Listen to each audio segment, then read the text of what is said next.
Hi there, welcome to Fantasy Hub. I'm Mia, your storyteller.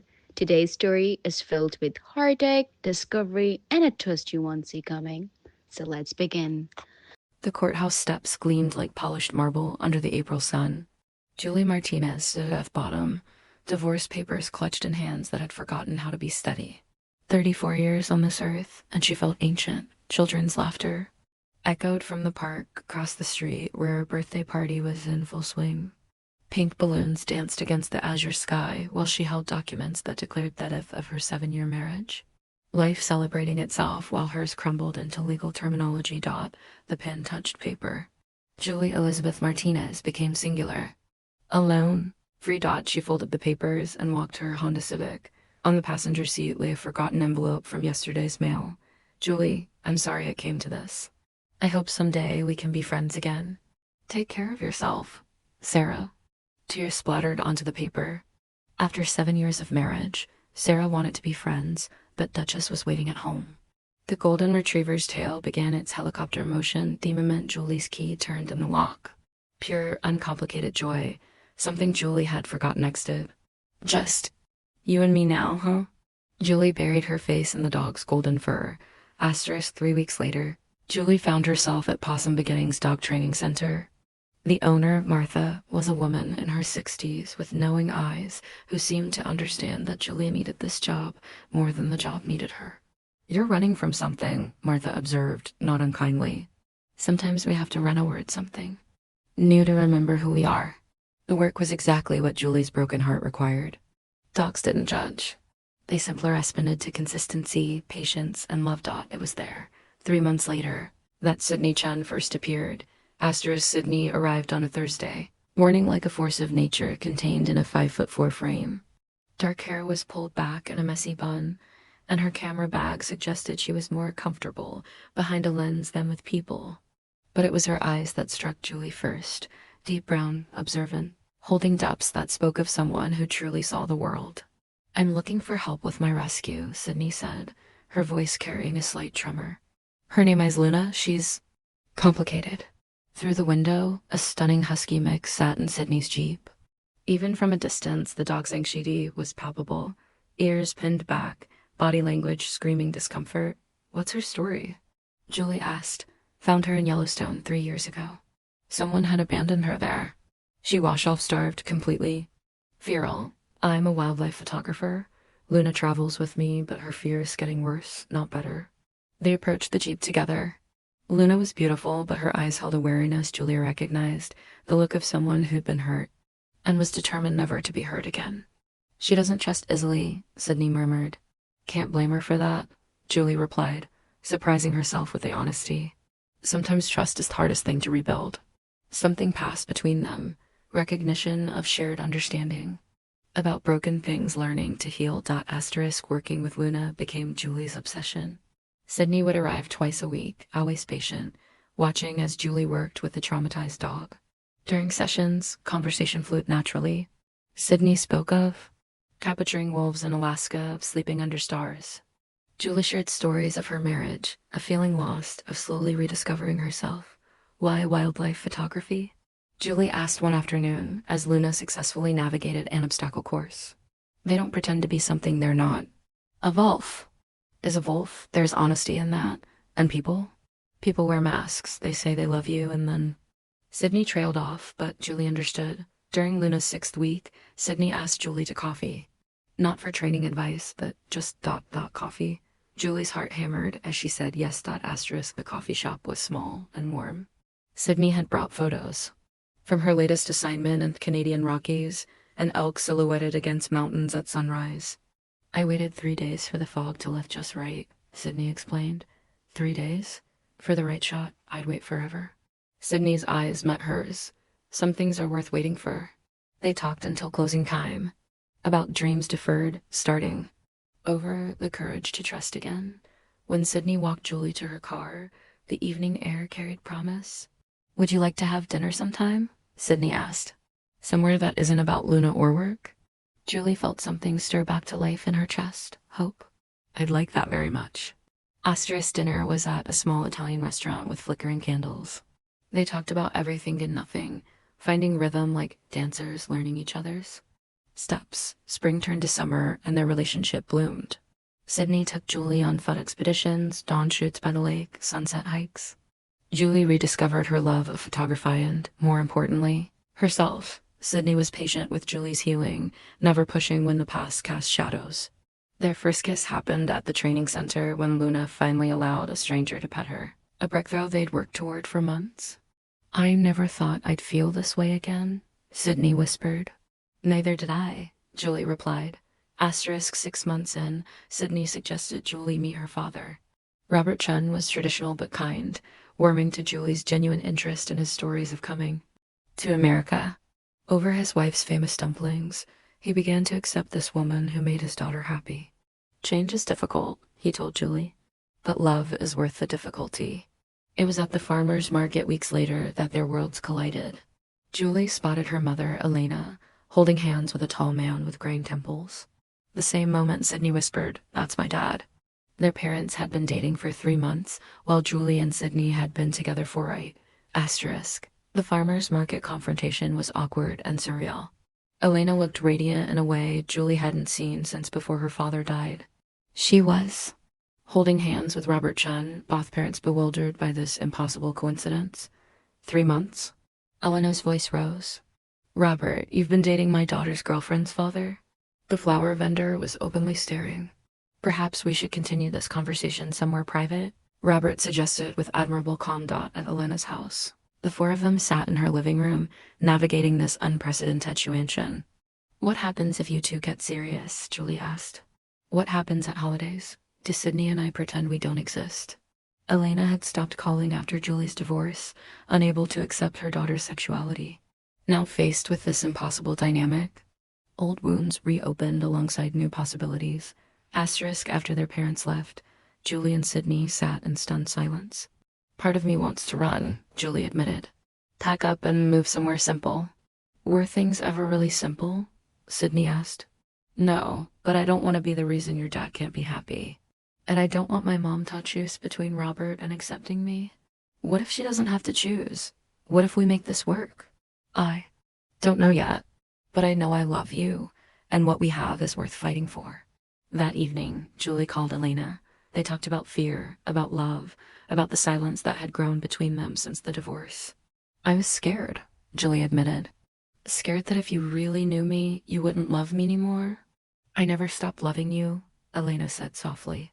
"I was scared too, scared of not understanding, of saying the wrong thing." "What if we started with dinner, all four of us?" After a long pause, "Okay, we can try." The restaurant was neutral territory. With soft lighting, conversation started stiffly but gradually relaxed as wine was poured and stories shared. Robert asked about Julie's photography. Elena complimented Sydney's wildlife shots. Sydney drew out Elena's stories about her volunteer work. "Mrs. Rodriguez told me something," Elena said during dessert. "She said love doesn't follow the rules we try to give it, it just is. She was married 70 years, but said if she had her life to live again, she would have chosen love over expectation every time." Elena's voice was quiet but firm. "I don't want to spend the rest of my life wondering, what if? I don't want to push my daughter away because I'm afraid of what others might think." Robert reached across the table and covered Elena's hand. "I think we're all choosing love tonight."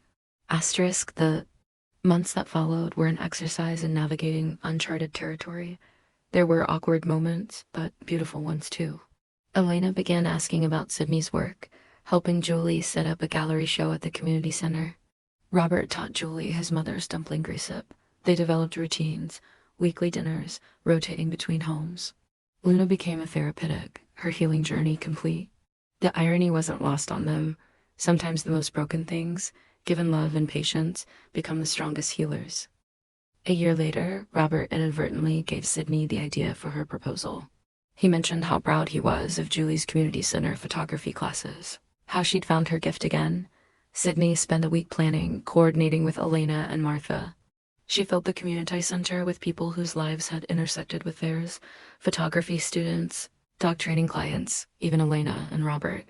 When Julie arrived expecting a regular class, she found the room decorated with photographs Sydney had secretly taken, images of their life together, their growing family bond, their love in ordinary moments. I've spent 3 years capturing wild things, Sydney said, kneeling with a simple silver ring. But the most beautiful thing I ever found was you. Julie Martinez, will you marry me? The room erupted in cheers as Julie said yes, laughing and crying simultaneously. Asterisk, the church was small and warm, filled with their chosen family. Robert walked Sydney down the aisle while Elena walked Julie. Their vows spoke of patience and healing and choosing each other every day. When they kissed as married women, their congregation included photography students, Wavava colleagues, dog training clients, and neighbors. Everyone who had witnessed their love story unfold dotted the reception. Robert toasted their chosen family. Elena spoke about watching her daughter find herself again through Sydney's love. Midway through the evening, Martha presented them with Duke, a golden retriever puppy, and Duchess's nephew. Completing their pack, asterisk, the apartment had grown too small. With 2 women, 2 dogs, and frequent visits from Parentswo had officially moved in together. They found a craftsman house with space for everyone, big kitchen for Elena's cooking, good light for Robert's photography hobby, a dark room for Sydney, studio space for Julie. Moving day was chaos. But by evening they sat on the floor sharing takeout pizza, surrounded by boxes, but finally home. To new beginnings, Sydney said, raising her beer. To chosen family, Elena added. To love that doesn't follow the rules, Robert contributed. To home, Julie finished. Asterisk, their first anniversary brought unseasonable snow and a party Elena had planned for months. The house filled with friends who had become family. But the moment that would stay with Julie forever came when Elena stood to speak. Love isn't about fitting into boxes, Elena said. It's about finding the person who sees all your broken pieces and says, yes, this is exactly what I've been looking for. You two created a familia of impossible circumstances and taught us that acceptance is something you practice every day. Later, Sydney had news that would change everything again. National Geographic wanted to publish her rescued wildlife series, including their story. They're calling it Love Stories, When Healing Finds a Way, Sydney explained. About second chances for animals, people, families that don't look traditional but love fiercely. Their story could help others navigating similar journeys. Let's tell it, Julie said. Asterisk, the magazine feature appeared with Luna on the cover. No longer the terrified dog Sydney had found. Inside, 12 pages wove together their individual journeys and collective story. Their response was overwhelming. Messages from around the world, from people who found hope in their tale of second chances. But the message that meant most came from Sarah. Seeing you happy makes our difficult ending worth it. You and Sydney are beautiful together. At their second anniversary, smaller and intimate, Sydney had another surprise. 12 weeks, she said, showing Julie an ultrasound image. We're going to be moms. The announcement brought chaos. Elena planning nurseries, Robert researching baby photography, Martha offering dog training for the new arrival. Asterisk, James Robert Chen Martinez arrived early on a snowy March morning. Julie coached Sydney throughout labor, whispering stories of adventures they'd had as a family. When James appeared, 6 pounds, 2 ounces of perfect baby, Julie felt her heart expand in ways she'd never imagined. The dogs adapted to their tiny new family member with varying success, but all became protective guardians. Elena moved into full grandmother mode. Robert documented everything. Are we doing this right? Julie asked during a 2 a.m. feeding session. He's fed, loved, and safe. Sydney replied. That's the foundation for everything else. Asterisk, on James's first birthday, Julie stood in their backyard watching their extended family celebrate. Elena was teaching photography students to make cake. Robert was showing colleagues how to capture toddler action shots. 4 dogs formed a protective semicircle around James's play area. Sydney appeared beside her, camera in hand as always. What are you thinking about? Sydney asked. Remember when we thought our worlds were colliding in the worst possible way at that farmer's market? I remember wanting to hide behind the tomato stand. Julie gestured to the scene before them. Elena helping James take first steps toward Robert's arms. Students cheering each wobbly advance, dogs providing a living safety net. Now I know the best things happen when you stop trying to make love fit into neat categories. When you let it be messy and complicated and bigger than you expected. Sydney captured Julie's profile against their celebration. That's going in the family album. Which one? We have 17 now. The one labeled How Love Grows, my favorite series. Julie leaned into Sydney's shoulder, feeling the solid warmth. of her wife, listening to their family's laughter, watching James take another brave step.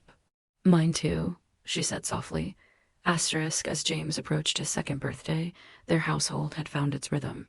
The little boy toddled through the house, followed by his devoted pack of 4 dogs, each animal understanding their role in his protection and entertainment.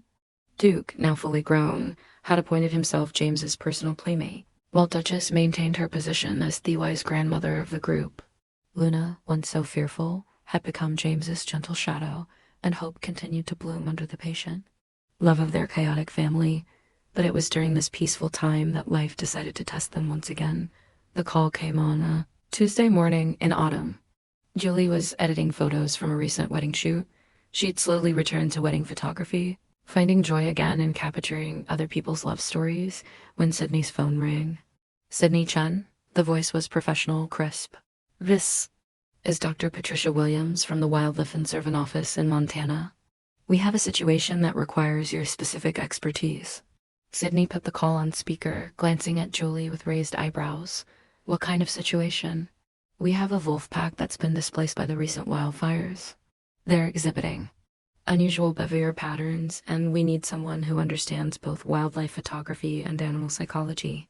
Your work with rescued animals has come to our attention.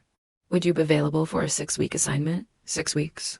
In Montana, with a toddler and 4 dogs and parents who had become integral to their daily life. I need to discuss this with my family, Sydney said carefully, after the call ended. Julie and Sydney sat in their kitchen, James playing with blocks at their feet while the dogs lounged in various patches of sunlight. It's an incredible opportunity, Julie said finally. Your dream assignment, really, but 6 weeks ... is a long time, but not forever. Julie reached across the table to take Sydney's hand. We'll figure it out. We always do. Asterisk, the family meeting that evening was held in their living room, with James settled between Robert and Elena on the couch, contentedly playing with a toy camera Robert had made for him. Montana wolves, Elena mused. That sounds dangerous.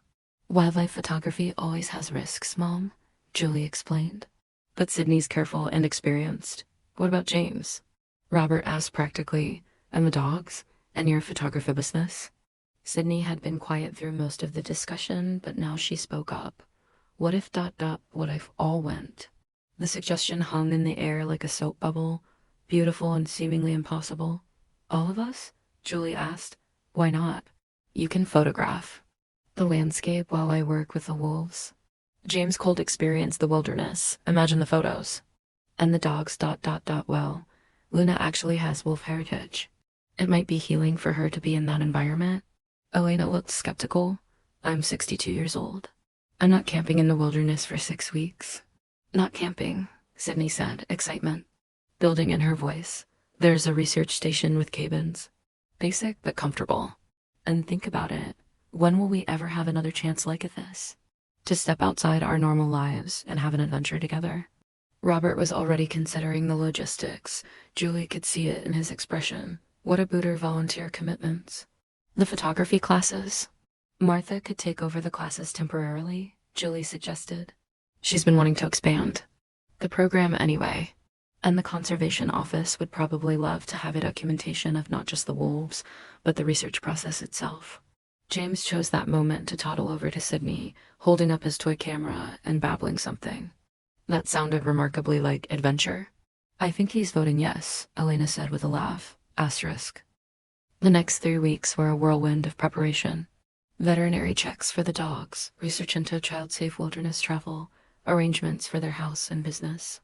Elena threw herself into planning with military precision, researching everything from high-altitude cooking to life safety protocols. If we're doing this, she announced, we're doing it right. Robert invested in cold-weather photography equipment and began documenting their preparation process. This whole experience should be recorded, he said, for James to see when he's older, and for us to remember how we were brave enough to say yes to the impossible. Julie found herself both terrified and exhilarated. Leaving their comfortable, established life for 6 weeks in the Montana wilderness seemed insane.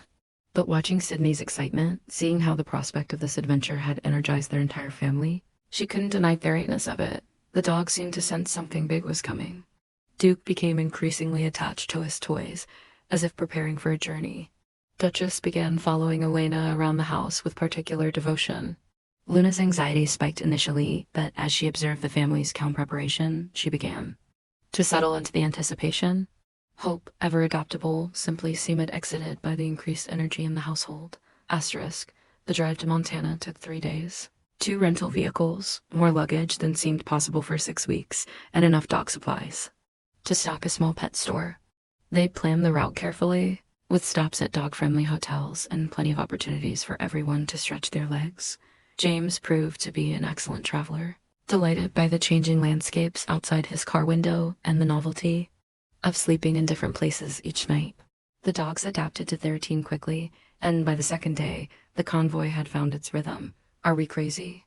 Julie asked Sydney during one of their rest stops. Watching Elena teach Gemesto, identify different cloud formations while Robert photographed the interaction and the dogs explored their temporary surroundings. Completely, Sydney replied with a grin. But look at them. When's the last time you saw your mom this excited about anything, or my dad this energized? It was true. Elena had embraced the adventure with an enthusiasm Julie hadn't seen since her childhood. Robert was documenting everything with the dedication of a professional photograph, already talking about creating a book from the experience. Asterisk. The wildlife research station was more comfortable than Elena had feared, but more rustic than any of them were used to.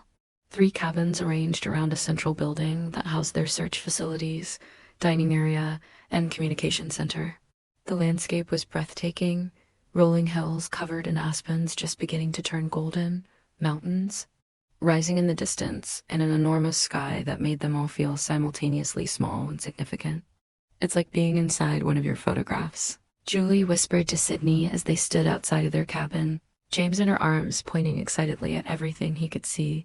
The research team welcomed them warmly, particularly Dr. Williams, who turned out to be a woman in her 50s with calloused hands and kind eyes, who immediately understood the unusual nature of their family dynamic. We don't usually have multi-generational families join our research, she said, but your reputation preceded you, Sydney. And honestly, having experienced dog handlers here might be invaluable given what we're dealing with. The Wolf Pack, she explained, consisted of 7 animals who had been displaced by fires that destroyed over 200,000 acres of their territory. They were exhibiting stress behaviors that their search team was struggling to understand and document. They're not just dealing with displacement, Dr. Williams continued. There's trauma there. Something about their behavior patterns suggests they've experienced loss within the pack structure. Sydney and Julie exchanged glances. They knew something about helping traumatized raiders heal. Asterisk. Sydney's first day with the wolves was observed from a distance by the entire family. Through powered binoculars and telephoto lenses, they watched her slowly approach the area where the pack had been spotted, moving with the patience and stillness that Julie had first admired at the dog training center. The wolves remained hidden. For the first 3 hours, James grew restless and Elena took him back to the cabin for his nap. Robert continued to document, understanding that the waiting was as much part of the story as any eventual encounter. It was Julie who spotted the first wolf, a large gray female who emerged from the tree line like a shadow given form. Through her camera lens, Julie watched Sydney slowly sit down, making herself smaller, less threatening. The wolf watched her for what felt like hours, but was probably only minutes. Then, gradually, other wolves began to appear. The pack was indeed 7 strong, but Julie could see immediately what Dr. Williams had meant about trauma. Their body language spoke off wariness that went beyond normal caution. These were animals who had lost something precious and were afraid of losing more. Sydney didn't move from her position for another 2 hours. When she finally returned to their search station, she was quiet and thoughtful. They're grieving, she said simply. I think they lost pack members in the fire. The alpha female keeps looking back toward their old territory, and the younger wolves are exhibiting stress behaviors I've seen in Luna and Hope. Can you help them? Elena asked gently. I think so, but it's going to take time. They need to learn to trust this new territory to feel safe again. It's not so different from what any of us go through when our world changes unexpectedly. Julie felt a familiar warmth in her chest, pride in her wife's insight, love for her gentle approach to healing broken things. Asterisk. Over the following weeks, their family settled into a routine unlike anything they experienced at Boer. Sydney would leave each morning before dawn to work with the wolves, documenting their behavior and slowly earning their trust. Julie would spend her mornings capturing the landscape and the research station life, then join Sydney in the afternoons. To photograph the wolves from a respectful distance, Elena had appointed herself camp coordinator, working with the research team's cook to plan meals that could feed their extended family and any researchers who wanted to join them. Her natural organizational skills and warm personality made her popular with the entire team.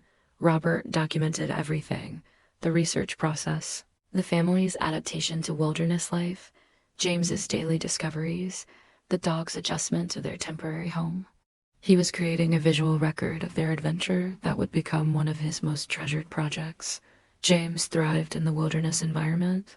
With 4 devoted grandparents, Elena, Robert, and 2 research team members who had been completely charmed by him and 4 protective dogs, he spent his days exploring safely, learning about plants and animals and weather patterns. His vocabulary expanded to include words like wolf and mountain and van and adventure. The dogs adapted beautifully. Duke appointed himself James's wilderness guide, always positioning himself between the toddler and any potential danger. Duchess seemed to enjoy Farrell of Pack Elder, teaching the younger dogs appropriate behavior around the research equipment. Hope blossomed in the natural environment, her anxiety levels dropping noticeably as she found peace in the wide open spaces, but it was Luna who surprised them all. On their 3rd week, she began displaying behaviors none of them had seen before, sitting at the edge of their camp area, staring toward the territory where the wolves roamed, making soft sounds that were neither bark nor whine but something more primitive. She knows they're there, Sydney observed one evening as they watched Luna's nightly vigil. I think being here is awakening something in her genetic memory. Is that good or bad? Julie asked. I think it's healing. She's remembering what she was before humans broke her spirit. Asterisk, the breakthrough with the wolves came in week 4, and it involved Luna. Sydney had been making slow progress with the pack, gaining their acceptance to the point where she could approach within 50 feet before they would retreat. But on this particular morning, Luna had somehow slipped away from the camp and followed Sydney to the observation site. Julie arrived to find Sydney frozen in place, Luna sitting calmly beside her, and the wolf pack arranged in a semicircle about 30 feet away. The alpha female was staring directly at Lena with an expression that seemed to convey recognition. Don't move, Sydney whispered when she saw Julie. They've been like this for 20 minutes. What happened next would be recorded by Julie's camera and live in their family legend forever. Luna stood slowly and walked toward the wolves, stopping about halfway between Sydney and the pack. She lowered her front end in a play bow, then sat and waited. The youngest wolf, a male who had been showing the most stressed behaviors, cautiously approached Luna. They touched noses briefly, then the young wolf returned to his pack. But something had shifted. The tension that had characterized every previous encounter was gone. From that day forward, the wolves' healing accelerated dramatically. They began to explore their new territory more confidently, their stress behaviors decreased, and their pack dynamics devised. Sydney's documentation of their recovery would eventually be used in wildlife therapy protocols across the country. Week 5 brought an unexpected complication in the form of a phone call from Julie's ex-wife, Sarah. I saw the article about your Montana adventure in the photography magazine. Sarah's voice came through the satellite phone connection. I hope you don't mind me calling the research station. Julie stepped outside the communication center, seeking privacy for this conversation she'd never expected to have. I don't mind, Julie said carefully. Is everything okay? More than okay, actually. I'm engaged. His name is David, and he's wonderful. But I wanted to tell you personally before you saw it on social media or heard it from someone else. Julie felt a complex mix of emotions: happiness for Sarah, relief that their story had found its proper ending, and gratitude that Sarah had thought to call. I'm happy for you, Julie said, and meant it. Really happy. Thank you. That means more than you know. Sarah paused. Julie, I need to tell you something. These past few years, watching you build this beautiful life with Sydney, seeing how happy you are, it made me realize that what we had was good, but it wasn't right. Not the way you have with Sydney is right. Sarah, let me finish. I spent a long time being angry about our divorce, feeling like it was a failure. But seeing you now, seeing the family you've created, I understand that sometimes love means letting go so that both people can find where they truly belong. Julie wiped away tears she hadn't realized were falling. Thank you for saying that. Take care of yourself, Julie, and give my regards to your adventure family. From what I've read, they sound pretty amazing. After the call ended, Julie sat outside the communication center for a long time, watching Thiessen set over the Montana mountains and thinking about the strange paths that love takes. When she finally returned to their cabin, she found Sydney reading. To James, while Elena and Robert played cards nearby, the dogs arranged around them in their usual protective formation. Everything okay? Sydney asked, looking up from the children's book about wilderness animals that Robert had found in the research. Station library. Perfect, Julie said, settling down beside them. Everything is absolutely perfect.